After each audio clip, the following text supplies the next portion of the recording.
और मेरे संदेश को सुनने के बाद मसीही लोग जो हैं वो केवल ये प्रश्न करते हैं कि हम तैयार होने को तो तैयार हैं, लेकिन हम किस प्रकार से तैयारी करें।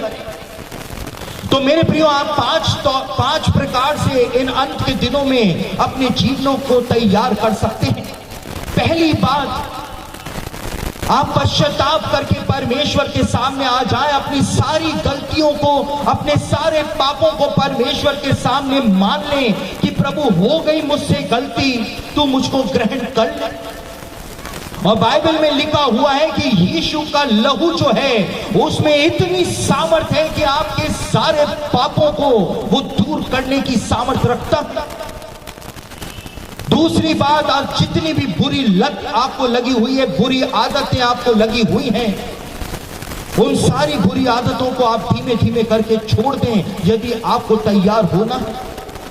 और जितना हो सके आप वचन को पढ़ना शुरू करें, क्योंकि जैसे जैसे वचन आपके अंदर जाता चला जाएगा, अंदर की बुराइयां जो हैं वो बाहर आती चली जाएगी। और मेरे प्रियो, इब्रानियों की पत्री 10 अध्याय और उसके 25वें वचन के अंदर लिखा हुआ है कि जैसे जैसे तुम यीशु के दूसरे आगमन को निकट आते हुए देखो, वैसे वैसे एक दूसरे की संगति के अंदर भी तुम बढ़ते चले जाओ।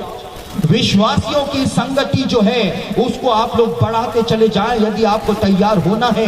और पांचवी और अंतिम बात, यदि आपको यीशु के दूसरे आगमन के लिए तैयार होना है तो आपको परमेश्वर का वचन सुनने की आदत डालनी पड़ेगी। मेरे प्रियो, इज़राइल के अंदर यीशु के जमाने में यदि कोई भी यहूदी आराधनालय में यदि परमेश्वर का वचन बोला जा रहा है, मैं आपको ऐतिहासिक सत्य बता रहा हूं, सब सुने, जो सो रहे हैं वो भी सुने।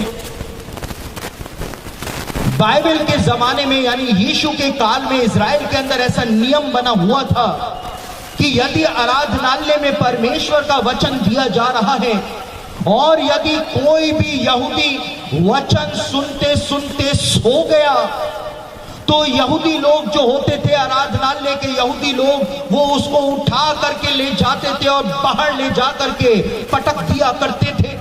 और उसके बाद वो पत्थर उठाकर उसको पत्थरों से मार मार करके मार डाला करते थे, क्योंकि सर्वशक्तिमान परमेश्वर का वचन दिया जा रहा है। इस यहूदी को नींद कैसे आ गई?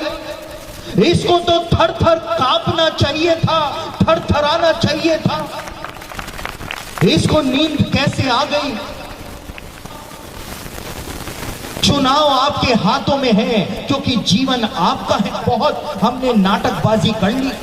आज समय आ गया है कि हम इन चेतावनियों को नजरअंदाज ना करें। आज तैयारी करने का समय आ पहुंचा है। अब अपने जीवनों को परमेश्वर के चरणों में रख देने का समय आ पहुंचा है। इसलिए यदि हमको तैयारी में अपना जीवन लगाना है तो हमको वचन सुनने की आदत जो है वो डालनी पड़ेगी।